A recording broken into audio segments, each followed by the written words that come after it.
Bonjour à tous et à toutes et bienvenue sur le bon MJ. Dans cette vidéo, on va parler des deux trucs. J'ai pas vraiment de plan, ça va être un peu bizarre comme vidéo, mais je voulais vous partager un truc.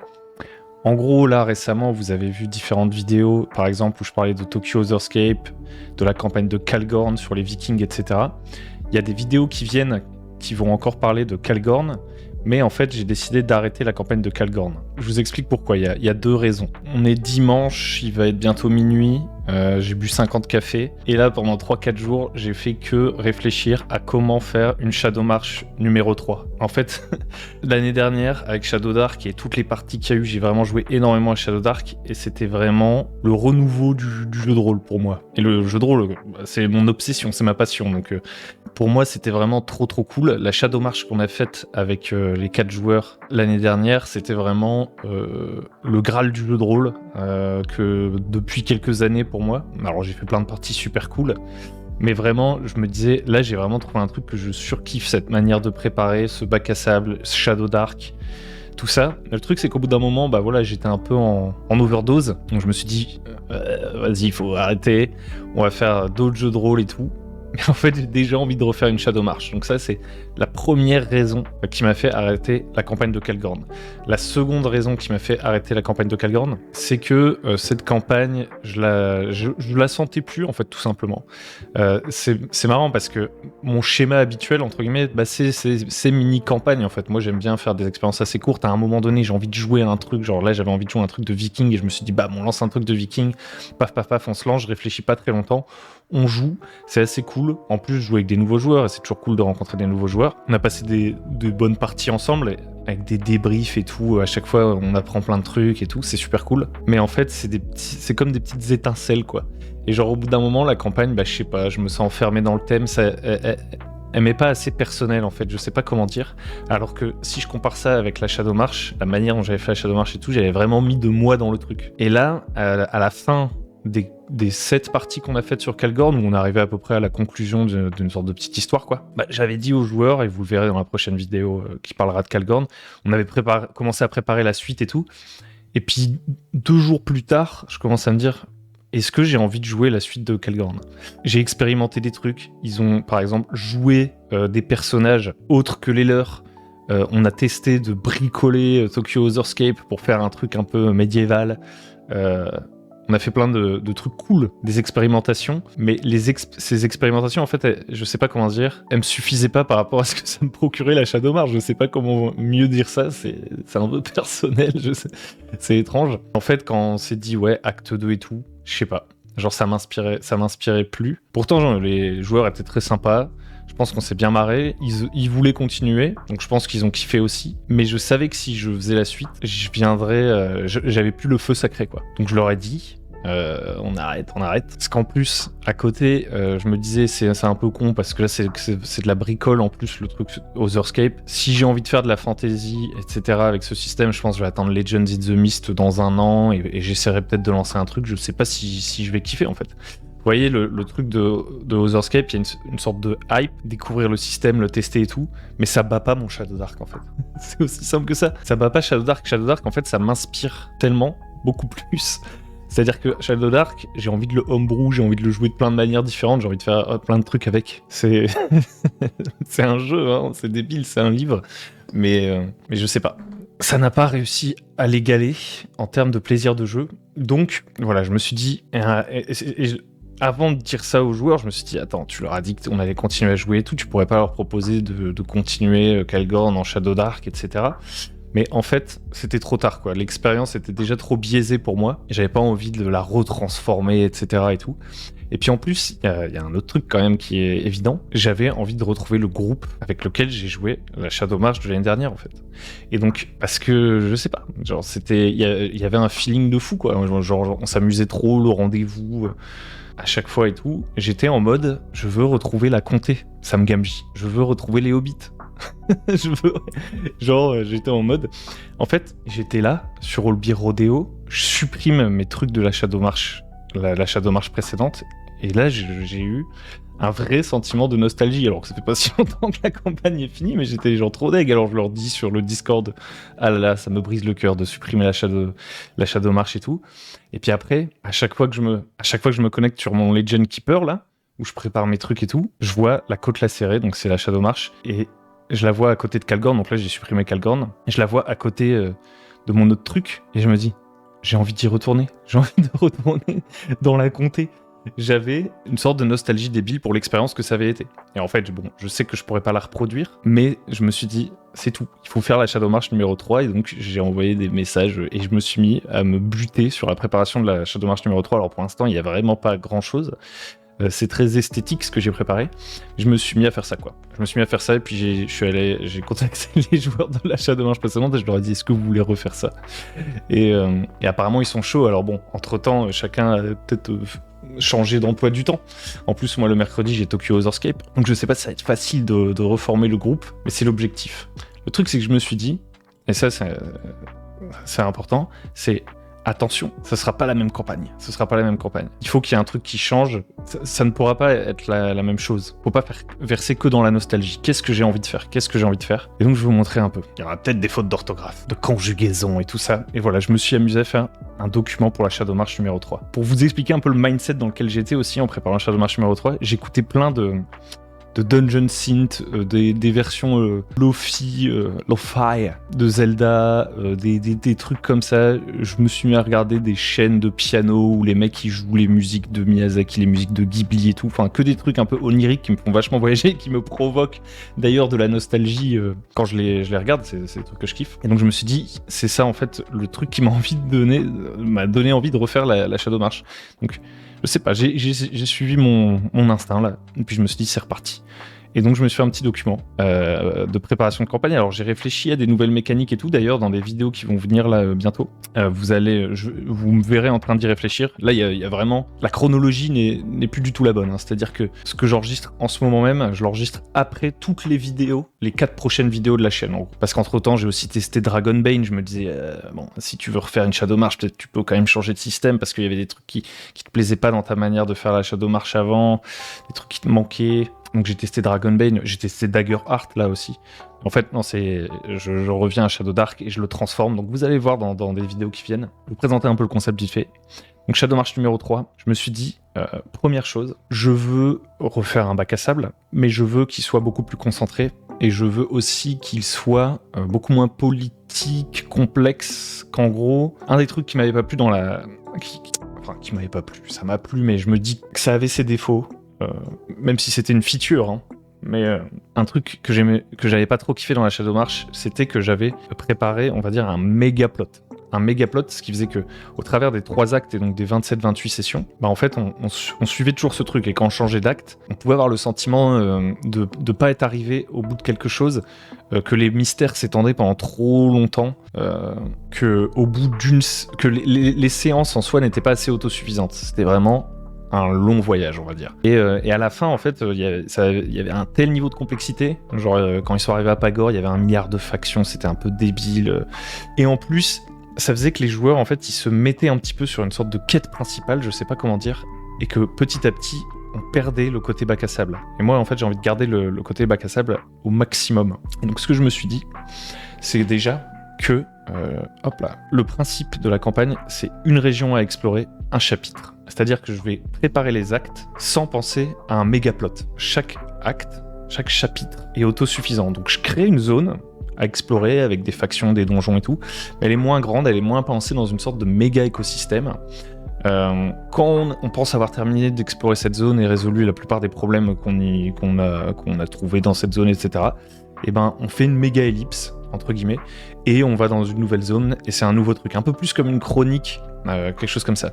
Donc pour supporter ça, cette idée, je me suis dit qu'il fallait que le monde soit plus onirique que dans le premier. Le premier était très politique et presque un peu social, je sais pas comment dire, genre je mettais un point d'honneur à montrer le fonctionnement des systèmes politiques, de l'économie, etc. C'était un délire de world building, c'était sympa, mais ça enlevait c'est pas ça enlever, parce qu'au moment où je le faisais, j'étais pas dans le même état d'esprit que maintenant.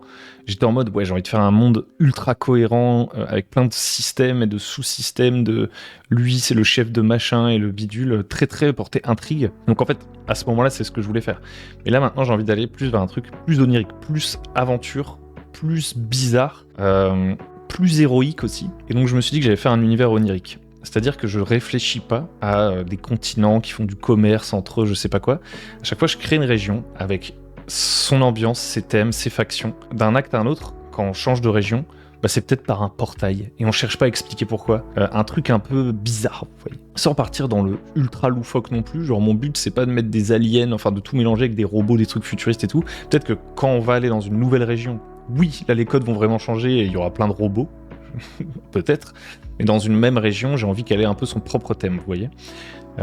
Et donc, je pense que pour que ça fonctionne, parce que cette impulsion, ça, là, à avoir un petit peu des trucs étranges, à pouvoir faire plein de choses différentes, elle est en partie motivée par une envie de game design, de pouvoir partir dans des trucs très étranges. Côté onirique, c'est une manière de mettre ça de manière diégétique, c'est-à-dire que c'est un monde où il y a plein de choses qui s'expliquent pas, tout simplement. Ça change pas mal de la Shadow March, première du nom, enfin deuxième, parce que la première c'était la table ouverte. Ça c'est une première chose, un truc un peu onirique. Et la deuxième chose, c'est que je voulais capturer, trouver un moyen aussi diégétique de rassembler les personnages sans avoir besoin à ce qu'ils aient des motivations liées à des factions et tout. En fait, une raison métaphysique qui font que les personnages sont ensemble. Peu importe les personnages qu'on crée, etc. Il y a un truc métaphysique qui va les pousser les uns vers les autres. Et donc ça demande une certaine connaissance du genre, je dirais un petit peu. Enfin, ça va nécessiter que les joueurs, c'est pas une connaissance du genre, mais ça va nécessiter que les joueurs, ils acceptent justement ce côté onirique. L'idée, c'est que les joueurs sont des porteurs d'éclat. Peu importe le personnage qu'ils créent, etc., c'est un porteur d'éclat. Suite à un événement traumatique, cette nature de porteur d'éclat s'est révélée aux personnages. Les porteurs d'éclat, ils sont destinés à faire de grandes choses et leur nature les pousse à voyager, à explorer le monde. C'est un appel, c'est l'appel de l'aventure. C'est quelque chose de plus fort qu'eux et c'est métaphysique. C'est pas juste une métaphore. Il n'y a pas forcément de raison pour eux d'aller à l'aventure, genre je dois sauver telle personne, je dois accomplir tel objectif, etc. Ils y sont appelés, comme Frodon quand il revient à la comté et qu'il ne peut plus rester à la comté en fait. C'est ce truc-là. Il peut pas. Il est obligé de partir, de faire quelque chose. Les autres gens autour poussent aussi les porteurs d'éclat à partir. Parce que les porteurs d'éclat, c'est quelque chose qui est connu. Je suis pas sûr d'avoir envie de décider d'un moyen physique où on voit tout de suite un porteur d'éclat, genre je sais pas, une marque de naissance, un tatouage, des yeux qui brillent. J'ai pas envie qu'il y ait un truc comme ça. C'est juste que les gens vont ressentir au bout d'un moment, en voyant votre comportement, que vous êtes peut-être un porteur d'éclat, vont se poser des questions. Et en tant que porteur d'éclat, vous aussi, vous allez facilement reconnaître d'autres porteurs d'éclat. Sur leur route, les porteurs d'éclat rencontrent d'autres éclats ou porteurs d'éclat. Et en général, la présence d'autres porteurs d'éclat leur réchauffe le cœur. Donc en fait, ils aiment passer du temps avec les autres porteurs d'éclat. Ce qui fait qu'ils ont tendance à se retrouver, c'est magnétique. Par contre, les porteurs d'éclat doivent prendre garde parce que certains des autres porteurs d'éclat se sont assombris à force de parcourir le monde, de voir des choses horribles ou de changer de monde très fréquemment, de pas réussir à trouver un endroit où s'arrêter, se poser et passer leurs vieux jours. Certains porteurs d'éclat deviennent fous, etc. Il n'y a pas d'explication scientifique à ça, vous voyez, c'est onirique et chaque joueur pourra apporter sa petite touche, sa manière de voir ce trope. Et donc la question c'est qu'est-ce que le porteur d'éclat va faire de son don? Est-ce qu'il va succomber à la corruption? Parce qu'il y a un autre truc métaphysique que j'ai envie de mettre, c'est la corruption. Et est-ce qu'ils parviendront à trouver le repos? C'est-à-dire que quand il y a un porteur d'éclat, il doit se mettre à la retraite, il se met à la retraite, quoi. Et au fond de lui, le porteur d'éclat, même s'il est toujours poussé à voyager, etc., il se dit qu'un jour, il devra s'arrêter. Alors la corruption, je vous montre ici, c'est quoi l'idée derrière tout ça? Alors l'aventure, déjà, là c'est un peu le pitch. Bon, je l'ai envoyé à mes joueurs qui sont... Enfin, on a passé tellement des bons moments sur la Shadow March que je pense qu'ils seront chauds globalement, mais je veux quand même leur remettre un peu l'idée dans laquelle je vais dans le truc, parce que ça va quand même être assez différent. Dans l'esprit, la philosophie. Déjà, un truc que j'ai envie de faire, préciser, c'est que l'aventure, c'est l'inconnu. Donc, il faut venir avec l'envie d'expérimenter des trucs, parce que moi, j'ai envie de me lâcher, en fait, vraiment... au-delà du world building, etc., mais aussi en termes de game design, de créer des donjons avec des mécaniques spéciales, des trucs. J'ai envie de casser Shadow Dark, quoi. Là, j'ai pas mal joué avec Shadow Dark, presque by the book. De temps en temps, à certains À certains moments, j'ai inventé une petite mécanique, genre je modifiais la règle de Hexcrawl, je modifiais un ou deux trucs à la marge, mais j'avais envie d'y jouer tel quel, avec son équilibrage, etc. Là, je vais l'exploser. Je serai en mode no limit. Ce qui peut faire des trucs complètement imprévisibles. Donc voilà. Donc il faut venir avec l'envie d'expérimenter. En fait, en soi, j'ai envie que le feeling en venant à la table, c'est pas de jouer à une fiction qui va être une aventure, c'est que venir jouer ce truc, ça va être aussi une aventure en soi. Donc dans l'idée, les règles peuvent changer régulièrement en fonction du donjon où on est, de la région, même du hex. Vous voyez, si on fait du hex-roll, chaque séance, si j'ai envie de tester une mécanique, un truc un peu différent, je le mets. Alors, je pense pas bouleverser les mécaniques des personnages en tant que tels, mais si la règle de voyage, elle doit changer, paf, elle change. Si les torches dans ce donjon... elles sont en temps réel, dans le donjon d'après, elles sont pas en temps réel, c'est comme ça. Ça fait partie de l'expérience, ça change. Ensuite, c'est un Shadow Dark boosté. Donc, le parti pris, grâce au méta-concept des éclats, là, c'est que les éclats, ils peuvent casser le jeu, ils peuvent casser les règles du jeu. C'est-à-dire que si la base de la progression des personnages se fait via Shadow Dark, c'est-à-dire on monte en niveau avec de l'XP, je reste sur le même truc à ce niveau-là, les personnages pourront aussi progresser de manière plus organique. Je pense que je vais essayer de me lâcher plus en termes d'objets magiques, vu que ce sera moins réaliste dans ma tête, avec cette approche onirique, je vais plus facilement me lâcher sur les objets magiques, quitte à ce qu'il y ait un peu du TGCM, aussi sur des nouvelles capacités. C'est-à-dire que, par exemple, dans Shadow Dark, sur les niveaux impairs, non, c'est les niveaux pairs ou impairs. Et sur les niveaux pairs, vous gagnez juste des points de vie, normalement, globalement. Enfin, il y a d'autres trucs qui s'améliorent, mais là, j'ai envie plus fréquemment de mettre un maître qui peut t'apprendre une technique, ce genre de mécanique-là. Dans un esprit un peu index card RPG, quoi, de se lâcher un petit peu à ce niveau-là, de se dire, ouais... si vous allez en haut de la montagne, vous rencontrez un maître, et le maître il peut enseigner un sortilège à un joueur, peu importe que le joueur ce soit un magicien ou je sais pas quoi, on s'en fout. Du coup, le truc aussi que j'ai fait, c'est que, là c'est pas écrit, mais les joueurs pourront prendre que les 4 classes de base de Shadow Dark. Parce que je me suis rendu compte que même si c'est stylé d'avoir toutes les autres classes, ça casse un petit peu ce truc, justement, par moment de progression plus organique. Dans le sens où il y a plein de classes, chaque classe a des niches, déjà. Par exemple, le ranger, il a une capacité qu'a le ranger, et du coup, je vais me limiter, je vais me dire, je peux pas la donner aux autres, quoi.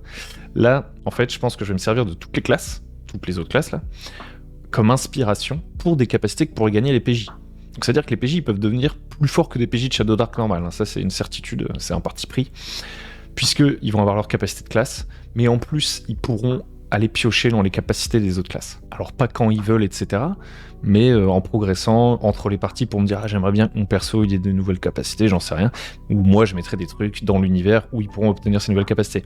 Et donc vraiment on va partir sur les 4 classes de base, quitte à aller chercher les autres trucs. Parce qu'il y avait un autre truc aussi des autres classes, c'est que il pouvait y avoir un côté un petit peu... j'ai envie de créer un nouveau personnage. Il y avait beaucoup de joueurs qui avaient envie de créer des nouveaux personnages. Pourquoi ? Pour avoir les autres classes en fait. Pour tester les autres classes. Et c'est cool, hein. C'est pas une mauvaise chose.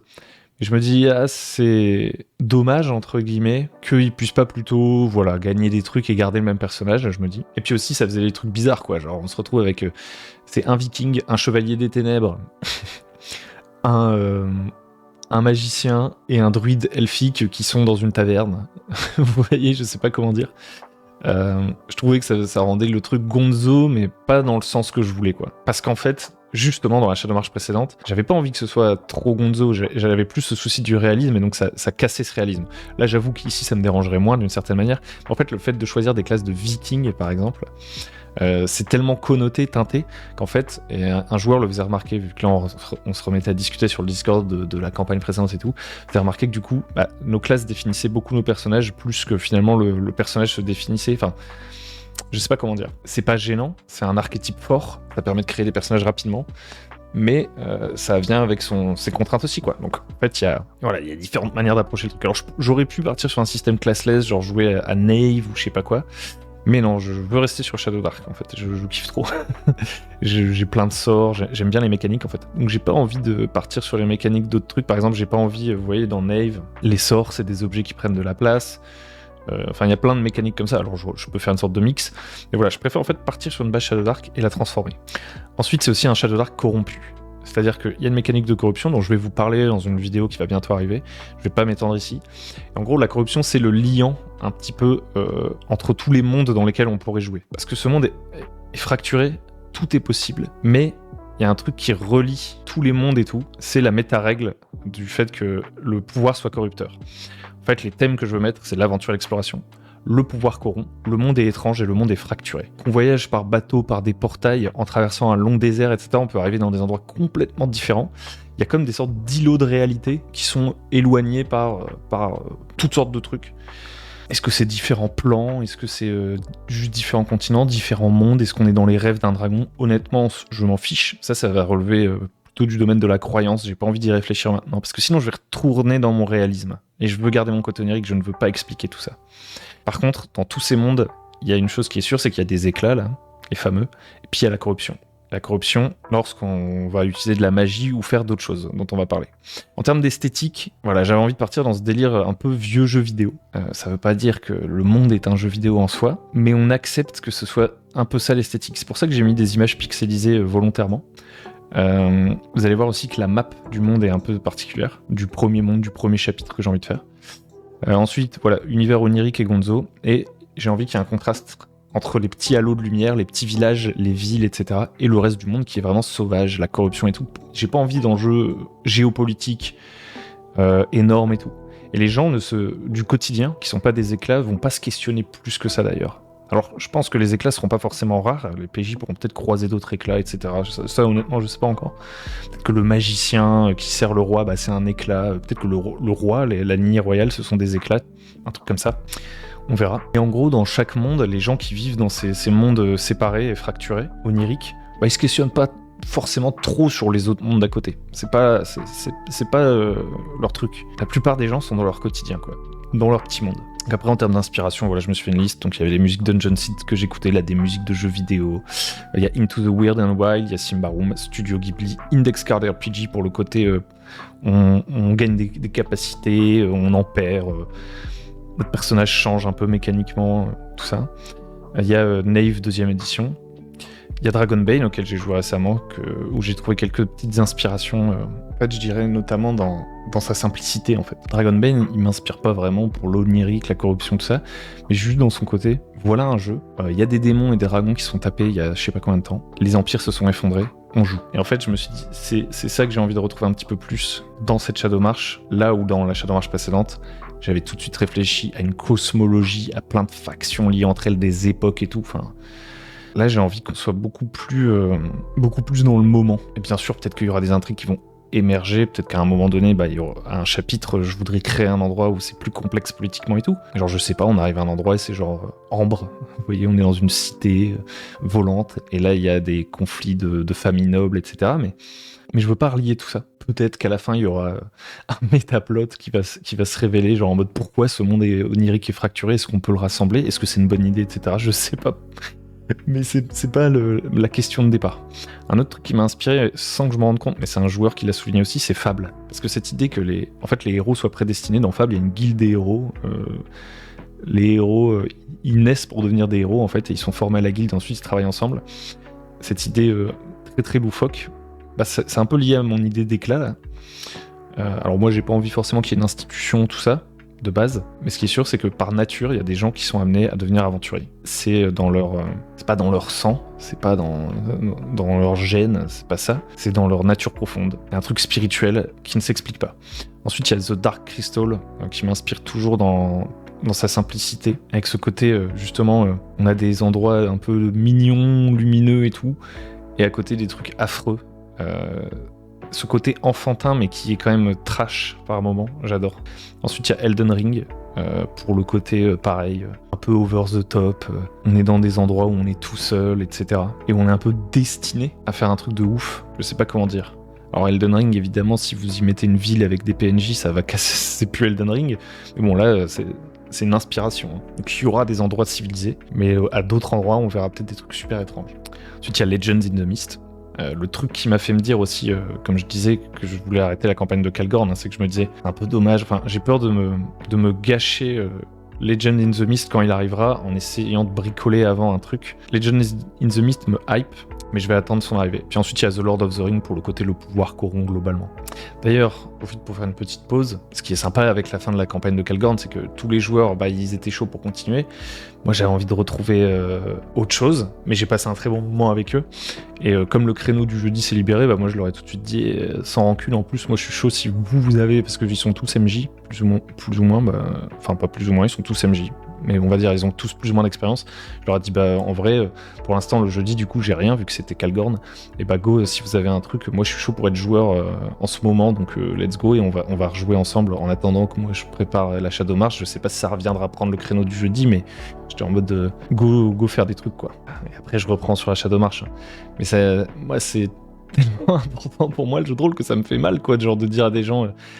Surtout, c'est pas la première fois que ça arrive, mais genre de dire stop la campagne, j'ai peur qu'ils le prennent mal ou je sais pas quoi. Et donc j'étais content de voir qu'ils le prenaient pas mal et qu'on allait rejouer ensemble. Et en fait, c'est tellement. Je m'investis tellement en fait dans ces trucs que quand j'ai plus le feu sacré, c'est pas possible en fait. Et bon, j'ai des joueurs, malheureusement pour eux, ils sont tombés plusieurs fois dans des campagnes où j'étais hyper chaud au départ et au final, ça s'est vite éteint. Et à chaque fois, ça me fait un peu chier, mais bon. Bref, retournons à la Shadow March. Donc, maintenant, qu'est-ce qu'il y a comme trucs spéciaux ? Alors la corruption, je vais pas trop en parler, on va la faire assez vite. Vous verrez toute ma réflexion autour de ça dans une prochaine vidéo. Là, je vais passer vite fait sur d'autres concepts.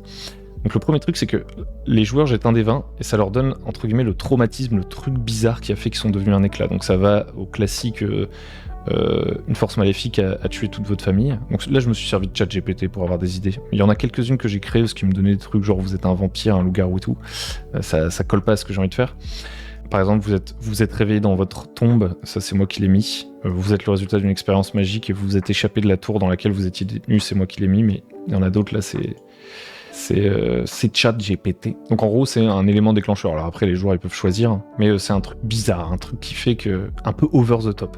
On joue pas a priori, après je verrai ce que les joueurs ont envie de faire, mais des gens, des hobbits quoi, des gens qui ont jamais rien vu, ils ont tous vécu un truc de ouf, et ensuite ils ont pris la route, et on sait pas depuis combien de temps ils sont sur la route, on sait pas pour combien de temps ils y seront, ils ont pas de background quoi, ils arrivent quelque part et ils doivent s'adapter à l'endroit où ils arrivent. Ensuite, la création de personnages, c'est Shadow Dark classique Del Madrido, sauf que ils doivent déterminer leur seuil de corruption, donc ça vous verrez quand dans la vidéo justement, et en plus, ils ont le choix que entre les 4 classes de base et ils ont un point d'éclat. Donc la corruption, grosso modo, c'est un truc qui monte en fait, et plus ça monte, plus on prend des risques de devenir un monstre, un truc comme ça. C'est en utilisant de la magie ou en faisant des mécaniques spéciales, genre des manœuvres héroïques ou pour obtenir des points d'éclat justement. Ça, c'est des moyens de gagner de la corruption. Il y aura aussi des objets magiques qui donneront de la corruption, je pense. Enfin, je l'ajoute vraiment comme une mécanique pour donner un coup pour faire des trucs de fou en fait. Et pour faire des deals avec le diable. Donc il y a des règles un peu hard de corruption et d'autres qui sont plus souples. Donc au départ, ça nous fait des stigmates et à la fin on devient un monstre. Donc lancer des sorts, ça coûtera de la corruption. Faire une manœuvre héroïque. Alors une manœuvre héroïque, qu'est-ce que c'est ? Lorsqu'un personnage veut faire une action qui sort du cadre des règles, tout simplement, de Shadow Dark de base, il peut annoncer qu'il veut faire une manœuvre héroïque et décrire l'effet qu'il souhaite obtenir. Le démiurge. Et ouais, je me suis appelé le démiurge. C'était un peu pour l'esthétique du livre. D'ailleurs, je sais pas si vous avez remarqué, je me suis amusé à faire des easter eggs débiles. Genre par exemple, à chaque fois quand il y a monde qui est écrit, j'ajoute un S entre parenthèses jaune. C'est comme les trucs pixelisés, j'aime bien me faire des petits délires esthétiques. Et donc à la place du MJ, j'ai mis le démiurge. D'ailleurs, j'espère que j'ai pas oublié un endroit où c'est écrit le MJ. Donc le démiurge, au moment où le joueur propose une manœuvre héroïque, il propose un prix en corruption à payer. Le joueur choisit s'il accepte ce prix. S'il accepte le prix, le joueur il peut faire ce qu'il veut. Si le joueur refuse le prix et que plus tard dans la même partie, il redemande à utiliser une manœuvre héroïque, alors dans ce cas-là, le prix ne se discute pas et c'est un des 4 de corruption jusqu'à la fin de la séance. Pourquoi cette règle un peu bizarre ? On pourrait se dire que c'est étrange. C'est pour que les négociations avec le démiurge soient courtes. En fait, c'est simple. C'est d'ailleurs même pour qu'il n'y ait pas de négociation vraiment en fait. Et donc, demander la manœuvre héroïque, mécaniquement, il y a un enjeu au simple fait de demander la manœuvre héroïque. Je sais absolument pas comment cette règle va se traduire, ça peut paraître hyper étrange et contre-intuitif, mais j'ai envie de tester comme ça pour commencer. Donc en fait, admettons, vous dites, ouais, j'ai envie de faire, de sauter sur le dragon au moment où il passe en volant, de m'accrocher à lui, et de l'attacher avec une chaîne et de venir le traîner au sol pour qu'il puisse plus voler. Bon, c'est complètement nimp. Dans Shadow Dark, je t'aurais dit, ouais, tu fais un jet à plus 60 milliards. Bon bah là, je vais dire aux joueurs, ça entre normal, c'est un jet de force, je l'aurais mis difficulté, je sais pas, 50 000. Si tu veux, on peut faire ça en mode difficulté 9, donc vraiment très bas, t'as quand même de bonnes chances de réussite. Dans ce cas-là, tu vas prendre 3 de corruption. Si le joueur refuse, dans ce cas-là, c'est 1 des 4 de corruption, et pour tout le reste de la partie, toutes ces prochaines manœuvres, ce sera 1 des 4 de corruption, donc ce sera random. S'il accepte le prix que je lui ai donné, et bien la prochaine fois qu'il refera une manœuvre héroïque dans la même partie, et ben je pourrais lui proposer un prix. En fait, c'est comme si c'était un peu le diable, il propose un prix. Si tu le refuses, il balaye de la main tes futures demandes et tu subis la corruption, le hasard de la vie, quoi. C'est bizarre, hein, mais j'ai envie de tester ça. Et donc ça peut être plein de trucs, ça peut être par exemple, vous voyez, il y a plein d'ennemis en face. Normalement dans Shadow Dark, un personnage de base, il attaque une cible par tour, il y a pas le guerrier a pas plusieurs attaques. Là il peut essayer de faire une attaque de zone et donc il touche, je sais pas moi, un des 4 cibles au lieu d'une seule cible, mais ça lui coûte de la corruption, etc. Après il y aura peut-être des capacités spéciales qui seront débloquées, qui auront un coût fixe en corruption, qui auront pas de coût en corruption avec la progression de personnage, mais au moins ce truc de manœuvre héroïque, ça va permettre de faire des dingueries et d'avoir un truc à payer en fait. La mécanique de corruption va permettre de faire plein de choses différentes. Ensuite, on a les points d'éclat. Donc les points d'éclat, c'est tout simplement les luck tokens améliorés avec le mode of play de Shadow Dark, le mode pulp. C'est-à-dire que c'est comme un point de chance classique de Shadow Dark, sauf qu'on peut aussi s'en servir pour transformer une attaque réussie en coup critique. On peut forcer le MJ à relancer un de ses jets de dés. Et on peut aussi faire une action supplémentaire dans le même tour de jeu, avec un point d'éclat. Donc ça, c'est une règle dure, contrairement aux manœuvres héroïques qui est une règle souple. Une manœuvre héroïque, ça coûte X points de corruption, ça dépend, c'est de l'arbitrage. Le point d'éclat, il a toujours la même utilité. Enfin, il a plusieurs utilités, elles sont codées dans le jeu. Donc les joueurs de base auront un point d'éclat, ils pourront peut-être en débloquer en faisant certaines quêtes, je sais pas, on verra. Et après, ils peuvent jeter un des 4 de corruption pour obtenir un point d'éclat. Ensuite, il y a le voyage. Donc là, le voyage, j'avais pas envie de refaire un X-crawl très très précis. J'avais envie qu'il y ait une sorte de move de voyage. Et que moi, en tant que MJ, en fonction... D'ailleurs, les X, par exemple les X dans le X-crawl, j'ai décidé qu'ils n'avaient pas de taille, n'étaient pas représentatifs de distance réelle. Les joueurs me demanderont, ça prend combien de temps de traverser ce X, ça fait quelle taille ce truc. En fait, j'avais pas envie que la carte soit à une échelle précise. Et donc un X peut représenter une immense jungle, tandis qu'un autre X peut représenter un petit village. Il y a un truc plus abstrait aussi là-dedans, et ça participe au côté onirique du truc, je pense. Donc le voyage, en gros, ça se déroule en moments, donc en fonction de la séance, de l'enjeu, du truc, je pourrais dire, ok, ce voyage, on va le faire en 2 moments. Ce voyage, on va le faire en 10 moments. Et en gros, à chaque moment de voyage, les joueurs, par défaut, consomment une ration, chacun. Ils sont fatigués, c'est-à-dire qu'ils ont -1 à tous leurs jets de dés. Ils perdent du temps, et ils risquent une rencontre aléatoire. Et en fait, à chaque moment, chaque joueur, enfin chaque personnage pourra tenter une action qu'il choisit, décrit comment il veut faire, comment il s'y prend, etc. pour éviter une de ces 4 pénalités. Donc par exemple, s'il veut faire en sorte que le groupe n'ait pas à consommer de ration, il peut expliquer qu'il va chasser, je sais pas quoi, etc. Puis en fonction de s'il réussit ou il rate, il pourra ou non supprimer une de ces pénalités. À tout moment, un personnage peut aussi proposer une activité particulière complètement différente, qui ne vise pas en fait à supprimer ces 4 activités. Genre par exemple, il dit ouais, j'aimerais bien fabriquer une arme sur la route. Je dis n'importe quoi, ou alors j'essaye d'apprendre une langue avec un livre de langue que j'ai acheté dans la dernière ville, ou alors je chante pour encourager le groupe et pour qu'on gagne des luck tokens, je sais pas quoi. Et dans ce cas-là, il peut faire une action, une activité pour faire ça, mais du coup, il y a forcément une de ces pénalités qui va s'appliquer, quoi. Pour qu'aucune de ces pénalités ne s'applique, il faut que tout le monde se concentre là-dessus. Donc si tout le monde se concentre à fond sur la survie et tout le monde réussit ses jets de dés, on consomme pas de ration, on n'est pas fatigué, on perd pas de temps et on fait pas de rencontres aléatoires. En fait, ce que j'aime bien dans ce truc aussi, ça va permettre de faire un peu du voyage à la carte, conditionné par le fait qu'on réussisse nos jets de dés. C'est-à-dire que si les joueurs ils ont envie d'aller rapidement à un de leurs objectifs, ils peuvent éviter les rencontres aléatoires en décidant à chaque fois de supprimer le truc rencontre aléatoire qu'on va voir. Ensuite, pour les conflits sociaux et les scènes de montage, genre course-poursuite et tout, dans Shadow Dark, ça pêchait un peu ce truc-là. J'ai décidé de faire des scènes avec des points de vie, un peu à la Index Card RPG, et c'est aussi inspiré par un autre blog d'un mec qui fait de l'OSR, mais je me souviens plus du blog honnêtement. Mais c'est inspiré de l'Index Card RPG, de D&D 4ème édition, c'est un peu les défis de compétences. En gros, on va faire une série de jets de dés, par exemple pour une négociation, une course-poursuite et tout. Donc le démiurge fixe un nombre de points de vie à la scène pour atteindre l'objectif, par exemple convaincre le mec, fuir le donjon, je sais pas quoi. Et en gros, il fixe également un nombre de tentatives. Donc c'est le nombre d'actions qui pourront être tentées pour réduire les points de vie. À chaque tentative, un personnage va faire un jet. Il peut être aidé par les autres joueurs, etc. On voit comment va se faire le jet de dés avec la participation un peu de tout le monde.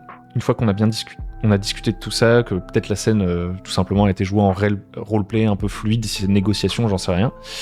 Le démiurge fixe une difficulté. Peut-être même que ça pourrait être toujours la même difficulté. Je devrais peut-être ajouter ça, que c'est la même difficulté tout le temps. Je sais pas trop. Parce que je pense que rien qu'avec le nombre de points de vie de la scène, plus les tentatives, j'ai déjà des leviers en fait pour contrôler la difficulté de la scène. Donc c'est peut-être ça que je devrais faire. Plutôt que d'en plus fixer une difficulté, je pense que la difficulté ça devrait être 12 de base, un peu comme pour le truc du dessus.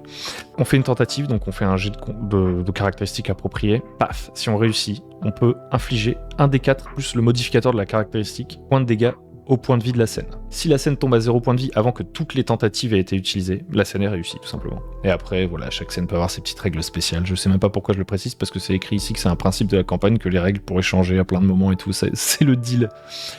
Donc voilà, ça, je pense que ça va me permettre de gérer des trucs qui dans Shadow Dark étaient un peu vagues.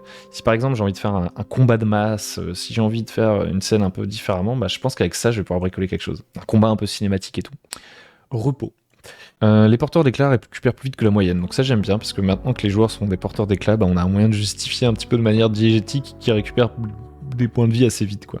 Donc le jeu sera moins gritty, hein, honnêtement. Bon, il y a la corruption qui peut foutre la merde, mais globalement ce sera un peu plus héroïque. Et après, moi je pense que du fait que j'ai rehaussé toutes les capacités, etc. un petit peu, enfin j'augmente le panel de possibilités des joueurs et tout, je vais aussi frapper plus fort, je pense, au bout d'un moment. Et donc pour le repos, un long repos permet de se remettre complètement d'aplomb. Il nécessite de passer toute la journée dans un endroit confortable avec de la nourriture abondante et une sécurité totale.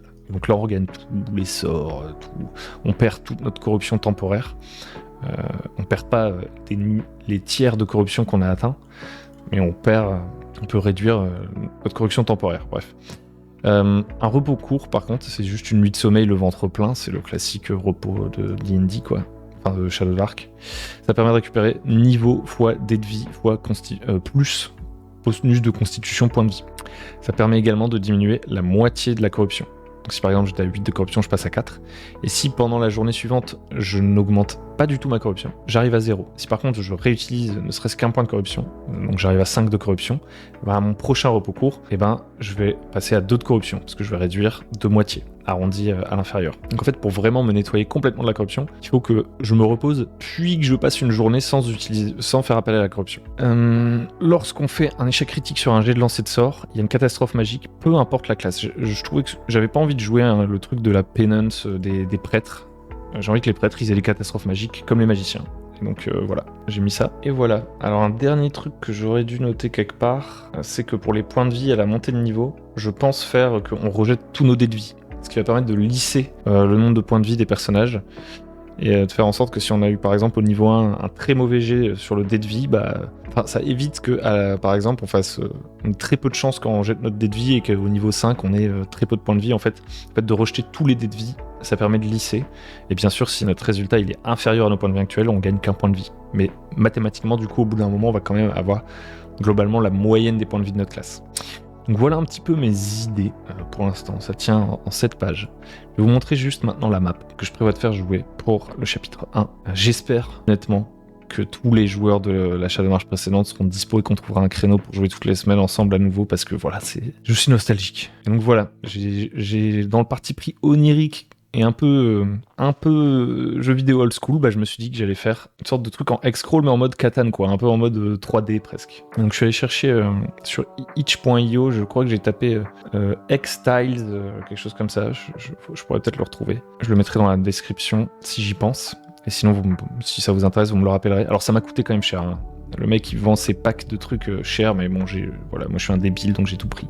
Mais ouais, en fait j'ai comme une réserve, vous voyez, ici, de X, en fait, où je peux venir construire sur mon Allbeer mes régions, etc. Ça, combiné avec mes icônes de région d'un autre, de S. Mitchell Map, le Patreon de S. Mitchell Map, où j'ai des petites icônes comme ça. Maintenant, je suis en mode, je peux faire des maps, vraiment, c'est un kiff, ces deux trucs. Donc ça m'a coûté une inscription à Patreon, honnêtement, qui vaut carrément le coup, c'est pas cher. Par rapport à tout ce qu'on peut télécharger sur son Patreon, je suis resté sur le Patreon de la personne pour ces petites icônes de région. Par contre, ça m'a coûté un peu plus cher, ce truc-là, ces sortes de X. Mais je trouve que le rendu de la map est cool, et on voit tout de suite le parti pris un peu plus foufou par rapport aux maps de la Shadow March qui étaient plus en mode carte ancienne, etc. Donc voilà.